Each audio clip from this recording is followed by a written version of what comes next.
Hello students, आज हम discuss करेंगे थ्योरी ऑफ रिलेटिविटी। इससे रिलेटेड कुछ इंपॉर्टेंट डेफिनेशंस और कुछ बेसिक टर्मिनोलॉजीज़ के बारे में। देखिए, जब भी हम किसी नई अप्रोच पे जाते हैं, जैसे यहाँ पे हम थ्योरी ऑफ रिलेटिविटी के बारे में बात कर रहे हैं, तो इसका मतलब इससे पहले जो अप्रोच रही होगी उसकी कुछ लिमिटेशन रही होगी, कुछ कमियाँ रही होगी, जिससे इस नई अप्रोच के ऊपर हम आए।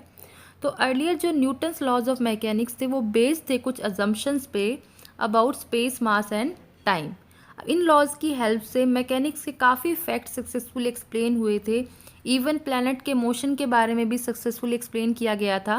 बट जब इन लॉज को अप्लाई किया गया in case of atomic particle, जहाँ इन पार्टिकल्स की जो स्पीड होती है वो कंपेरेबल होती है with the speed of light, तो वहाँ ये लॉ सक्सेसफुली एक्सप्लेन नहीं कर पाए, जिस वजह से आइंस्टीन ने इन कॉन्सेप्ट्स को, जो ये कॉन्सेप्ट्स थे about space, mass and time, इनको मॉडिफाई किया सो दैट जो नए लॉज बने, जो मॉडिफाइड लॉज बने, वो सभी सिचुएशन में एप्लीकेबल हो सके, यानी सभी सिचुएशन में वो वैलिड रह सके। तो ये जो थ्योरी ऑफ रिलेटिविटी है, ये उन्हीं मॉडिफाइड कॉन्सेप्ट्स का कॉन्सिक्वेंस है। यानी जो अर्लियर कॉन्सेप्ट्स थे about space, mass and time, उनको मॉडिफाई किया गया और जो मॉडिफाइड कॉन्सेप्ट्स बने उन्हीं में से हमें थ्योरी ऑफ रिलेटिविटी। अब कुछ इंपॉर्टेंट डेफिनेशंस हैं, जिससे पहले हम पार्टिकल के बारे में बात करते हैं। देखिए, पार्टिकल का मतलब है एक स्मॉल क्वांटिटी ऑफ मैटर, यानी मैटर की एक छोटी क्वांटिटी जिसका प्रैक्टिकल कोई लीनियर डायमेंशन नहीं है, जस्ट एक पोजीशन होती है। और इस क्वांटिटी को मेजर करने के लिए इसका मास कंसिडर किया जाता है, that is mass of the particle. हम इस पार्टिकल को ट्रीट करते हैं एज ए पॉइंट पार्टिकल और पॉइंट बॉडी, यानी एक पॉइंट की तरह हम इसे कंसिडर करते हैं। नेक्स्ट हम बात करेंगे इवेंट के बारे में। देखिए, स्पेस के अंदर किसी गिवन टाइम के ऊपर अगर कोई अकरेंस होती है, कोई इंसिडेंट होती है, चाहे वो सिंपल हो या कॉम्प्लिकेटेड हो, तो उसे हम इवेंट कह सकते हैं।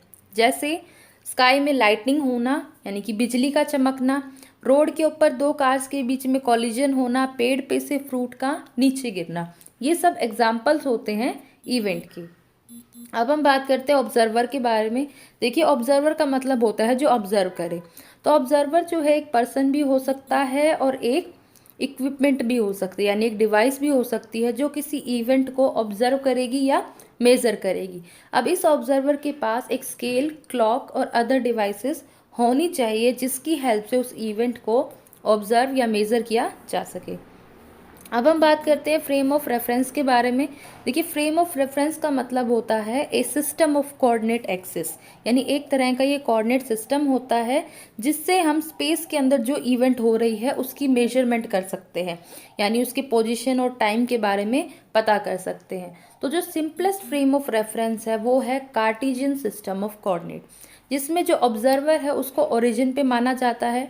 इसके अंदर पोजीशन कोऑर्डिनेट्स होते हैं एक्स, वाई, जेड, जो एग्जैक्ट पोजीशन बताते हैं उस इवेंट की स्पेस के अंदर। इसके अलावा इसमें एक टाइम कोऑर्डिनेट भी होता है टी, जो बताता है एग्जैक्ट टाइम ऑफ ऑकरेंस, यानी वो इवेंट किस टाइम के ऊपर अकर हुई है। इस तरह के रेफरेंस फ्रेम को कहा जाता है स्पेस टाइम रेफरेंस फ्रेम। इसमें 4 कोऑर्डिनेट्स होते हैं। कौन कौन से? 3 तो पोजीशन के एक्स, वाई, जेड, जो एग्जैक्ट पोजीशन बताते हैं उस इवेंट की, और एक होता है टाइम कोऑर्डिनेट टी, जो एग्जैक्ट टाइम ऑफ अकरेंस बताता है। अब हम बात करेंगे इनर्शियल फ्रेम ऑफ रेफरेंस की। देखिए, इनर्शियल फ्रेम ऑफ रेफरेंस वो फ्रेम ऑफ रेफरेंस होता है जिसमें न्यूटन्स लॉ ऑफ इनर्शिया, जिसे हम फर्स्ट लॉ ऑफ मोशन कहते हैं, वो वैलिड रहता है। अब न्यूटन का फर्स्ट लॉ ये कहता है कि अगर कोई बॉडी रेस्ट में है या मोशन में है तो वो उसी स्टेट में रहेगी जब तक उसके ऊपर कोई एक्सटर्नल फोर्स नहीं लगाया जाता। तो इस रेफरेंस फ्रेम के अंदर ये जो बॉडी है ये मोशन कर रही है, इसके ऊपर कोई भी एक्सटर्नल फोर्स नहीं है, कंटिन्यूसली मूव कर रही है along a straight line path with constant velocity. क्योंकि ये बॉडी कांस्टेंट वेलोसिटी से मूव कर रही है, इसीलिए इस इनर्शियल फ्रेम ऑफ रेफरेंस को कहा जाता है अनएक्सेलरेटेड रेफरेंस फ्रेम। क्योंकि बॉडी कांस्टेंट वेलोसिटी से मूव कर रही है तो उसकी वेलोसिटी में चेंज नहीं आ रहा, वेलोसिटी में चेंज नहीं आएगा तो एक्सेलरेशन नहीं होगा, इसीलिए इसे कहा जाता है अनएक्सेलरेटेड रेफरेंस फ्रेम। अब जितने भी रेफरेंस फ्रेम है जो कांस्टेंट वेलोसिटी से मूव कर रहे हैं with respect to each other, उन्हें हम कहते हैं इनर्शियल फ्रेम ऑफ रेफरेंस। और इन इनर्शियल फ्रेम ऑफ रेफरेंस के ऑब्जर्वर को कहा जाता है इनर्शियल ऑब्जर्वर। अब हम बात करते हैं नॉन इनर्शियल फ्रेम के बारे में। देखिए नॉन इनर्शियल, जैसे इसका नाम भी बता रहा है, विच इज़ नॉट इनर्शियल, तो इसके अंदर बॉडी के ऊपर कोई एक्सटर्नल फोर्स नहीं है, वो एक्सेलरेटेड है, यानी यहाँ पे वेलोसिटी चेंज होती है। तो इस फ्रेम को हम कह देते हैं नॉन इनर्शियल फ्रेम। इस फ्रेम के अंदर न्यूटन के लॉज वैलिड नहीं रहते हैं। अब हम बात करते हैं वेरिएंट क्वांटिटीज़ के बारे में। देखिए वेरिएंट का मतलब है जो चेंज हो सके, जिसमें वेरिएशन आ सके। तो वेरिएंट क्वांटिटी एक वैसी क्वांटिटी होती है जिसकी वैल्यू में चेंज आ सकता है जब हम रेफरेंस फ्रेम को चेंज करते हैं, यानी the value of which changes with the change of reference frame. Reference frame के चेंज करने पर जिसकी वैल्यू चेंज हो जाए उस क्वांटिटी को हम कहते हैं वेरिएंट क्वांटिटी। क्योंकि इसकी वैल्यू चेंज हो जाती है तो इसीलिए हम इसे एब्सोल्यूट नहीं कह सकते। अब हम बात कर सकते हैं इनवेरिएंट क्वांटिटीज़ के बारे में। देखिए इनवेरिएंट का मतलब है जिसमें चेंज ना आए, तो ये वो क्वांटिटीज़ होती हैं जिनकी वैल्यूज़ में चेंज नहीं आता रेफरेंस फ्रेम को चेंज करने पर, यानी their value doesn't change with the change of reference frame. तो ऐसी क्वांटिटीज़ को हम कहते हैं इनवेरिएंट क्वांटिटीज़। क्योंकि इनकी वैल्यू में कोई चेंज नहीं आता तो इसीलिए इन क्वांटिटी को हम कह सकते हैं एब्सोल्यूट क्वांटिटी। अब हम बात करते हैं फ्रेम ऑफ रेफरेंस के बारे में, डिटेल स्टडी करते हैं। देखिए अभी हमने देखा था कि एक फ्रेम ऑफ रेफरेंस एक तरह का सिस्टम होता है ऑफ कोऑर्डिनेट एक्सिस, यानी एक तरह का कोऑर्डिनेट सिस्टम होता है जिसमें किसी पार्टिकल या इवेंट की पोजीशन को बताया जाता है किसी 2 और 3 डायमेंशनल स्पेस के अंदर। जो सिंपलेस्ट फ्रेम ऑफ रेफरेंस है वो कार्टेशियन सिस्टम ऑफ कोऑर्डिनेट्स हैं, जिसमें 3 म्यूचुअली परपेंडिकुलर या आप कह सकते हो म्यूचुअली ऑर्थोगोनल कोऑर्डिनेट एक्सिस होते हैं, OX, OY, OZ। जो पार्टिकल की पोजीशन है उसे बताया जा सकता है with the help of 3 coordinates X, Y and Z। उनकी डिस्टेंस मेजर कर लेंगे। कोई अगर P पॉइंट कंसिडर कर ले तो पैरेलल डिस्टेंस हम X, Y, Z एक्सिस से ले सकते हैं। तो जो पोजीशन वेक्टर है P with respect to origin हो, उसको हम ऐसे बता सकते हैं। देखिए हम इस तरीके से कोऑर्डिनेट सिस्टम मान लेंगे, कार्टेशियन कोऑर्डिनेट्स मान लीजिए, ओरिजिन है X एक्सिस, Y एक्सिस और Z एक्सिस, यहाँ एक पॉइंट P है। तो ये जो P पॉइंट है यहाँ पे इसका हमने मान लिया है पोजीशन वेक्टर R वेक्टर। और अगर हम इस डिस्टेंस मेजर करना है तो यहाँ से हम मेजर कर सकते हैं पैरेलल मान के, X, Y, Z से पैरेलल डिस्टेंस देख के। तो ये जो पोजीशन वेक्टर है इसे हम कह सकते हैं this is equals to XI plus YJ plus ZK, where IJK क्या है, यूनिट वेक्टर हैं along the X, Y, Z axis respectively. तो यहाँ हमें वेलोसिटी अगर बतानी है या एक्सेलरेशन बताना है विद रिस्पेक्ट टू O, तो देखिए वेलोसिटी का मतलब होता है rate of change of displacement.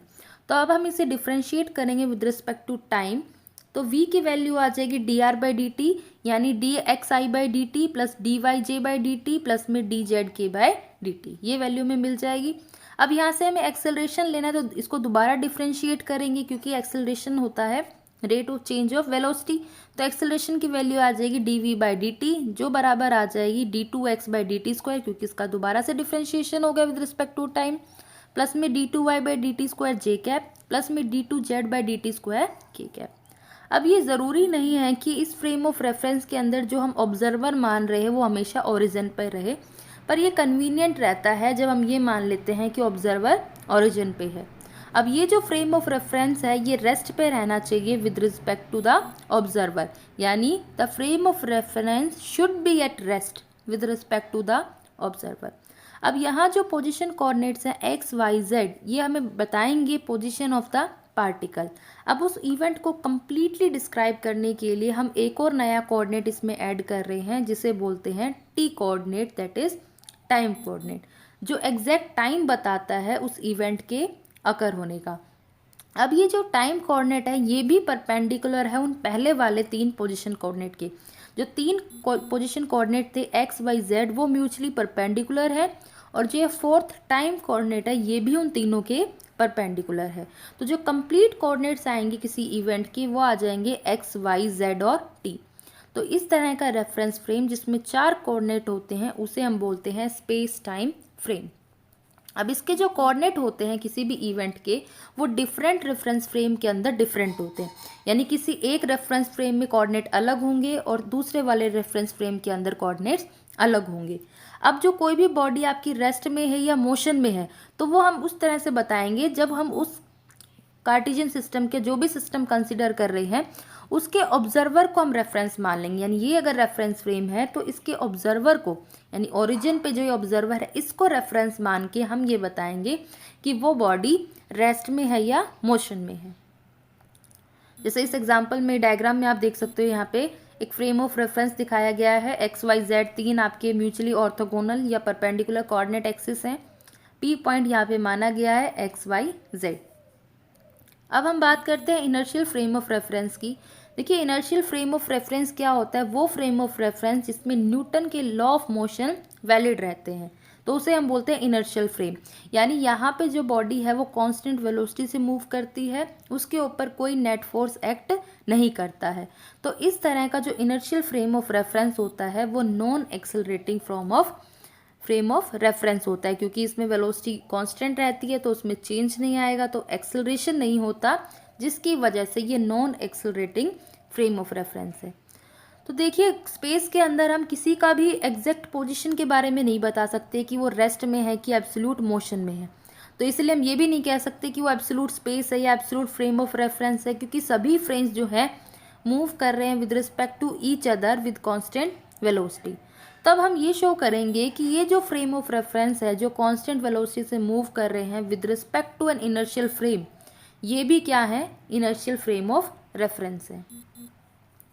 तो देखिए यहाँ पे हमने एक फ्रेम ऑफ रेफरेंस माना है जो मूव कर रहा है with respect to another frame with constant velocity. तो यहाँ दो फ्रेम हमने माने, एक तो एस जिसके आप ये देख सकते हो तीन एक्सिस एक्स वाई और जेड, और दूसरा हमने माना एस डैश जिसके तीन एक्सिस हैं एक्स डैश वाई डैश और जेड डैश। यहाँ हमने पॉइंट पी कंसिडर किया है।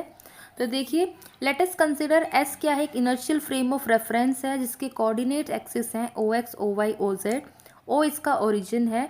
एस डैश एक दूसरा फ्रेम ऑफ रेफरेंस माना है जिसका ओरिजिन है ओ डैश और इसके कोऑर्डिनेट एक्सिस हैं O dash X dash, O dash Y dash और ओ डैश जेड डैश। मान लीजिए दोनों जो इनिशियल फ्रेम्स हमने माने हैं, रेफरेंस फ्रेम हमने माने हैं, इनका जब time t is equal to 0 था तब इनके ओरिजिन दोनों कॉन्सिडेंट थे। आप इस एग्जाम्पल से भी देख सकते हो। देखिए जैसे अगर टाइम 0 था इनिशियली तो यहाँ रहा होगा, तो यहाँ पे और ओ डैश दोनों कोइंसिडेंट थे, एक ही पॉइंट के ऊपर लाई कर रहे थे। लेकिन कुछ टाइम पीरियड t के बाद एस डैश मूव कर गया एक नई पोजिशन पे, सच दैट जो डिस्प्लेसमेंट बनी इसके ओरिजिन की ओ डैश की वो आ गई r is equals to v into T, क्योंकि डिस्प्लेसमेंट का मतलब होता है product of velocity and time. तो देखिए यहाँ पे कि पहले तो यहाँ पे था दोनों का ओरिजिन कोइंसाइड कर रहा था, बाद में ये मूव कर गया तो यहाँ पे r डिस्प्लेसमेंट हो गई, ये नया ओरिजिन बन गया o डैश, और r जो है ये बराबर है वेलोसिटी इंटू में टाइम, यानी v इंटू टी के बराबर है। r और r डैश मान लिए पोजिशन वेक्टर्स हैं किसी पार्टिकल के with respect to reference frame s and s dash. जैसे आप देख सकते हो यहाँ हमने पार्टिकल p माना है, तो s फ्रेम के अंदर ओरिजिन से इसका पोजीशन वेक्टर है r और s डैश के अंदर ओरिजिन से इसका पोजीशन वेक्टर है r डैश।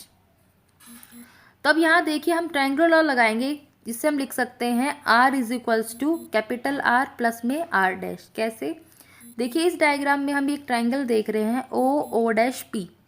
तो यहाँ पे ट्रायंगुलर लॉ ये कहता है कि sum of two sides of a triangle is equal to the third side but in the opposite direction.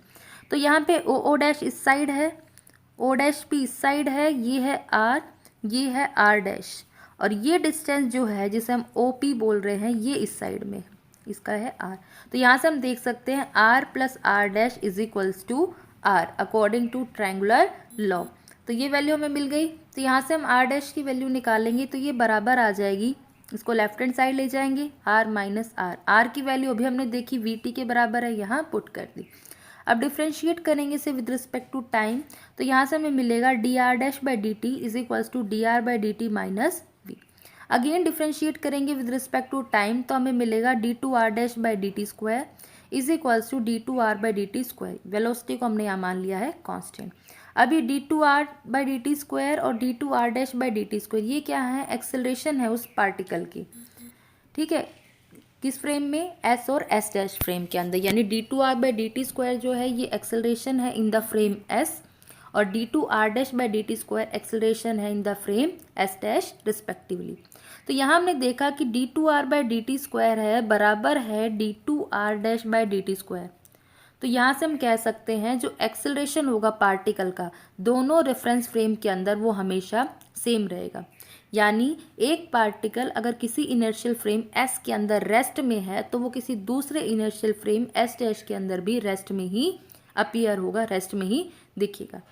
अब अगर ये frame of reference S dash है, ये एक्सेलरेटेड है यानी एक्सेलरेट कर रहा है विद रिस्पेक्ट टू S, तो जो बॉडी S फ्रेम के अंदर रेस्ट में थी वो अब अपीयर होगी मोशन में, कि वो मूव कर रही है। तो इनर्शियल फ्रेम ऑफ रेफरेंस जो होते हैं वो नॉन एक्सेलरेटिंग फ्रेम्स होते हैं, उनमें एक्सेलरेशन नहीं होता, कांस्टेंट वेलोसिटी से वो मूव करते हैं। एक और तरह का फ्रेम ऑफ रेफरेंस होता है जिसे बोलते हैं रोटेटिंग फ्रेम। इसके अंदर अगर एक बॉडी रेस्ट में है किसी इनिशियल फ्रेम के अंदर तो वो ऐसे दिखेगी जैसे वो किसी सर्कल के अंदर मूव कर रही है। अब सर्कुलर जो मोशन होता है वो एक्सेलरेटेड मोशन होता है, क्योंकि सर्कल के अंदर जब मूव करती है तो डायरेक्शन जो है वो चेंज होती रहती है, तो उसके हिसाब से वेलोसिटी भी हमारी चेंज होगी, तो एक्सेलरेटेड मोशन यहाँ मिलता है। तो हम यहाँ से कह सकते हैं कि जो रोटेटिंग फ्रेम ऑफ रेफरेंस है वो इनर्शियल नहीं होगा, क्योंकि इनर्शियल फ्रेम अनएक्सेलरेटेड होता है। तो इसका मतलब जो इनर्शियल फ्रेम है वो क्या है, एक नॉन रोटेटिंग फ्रेम है। इनर्शियल फ्रेम ऑफ रेफरेंस को ही हम कह सकते हैं गैलीलियन और Newtonian frame of reference. So this is about basic definition, terminologies about theory of relativity. Thank you.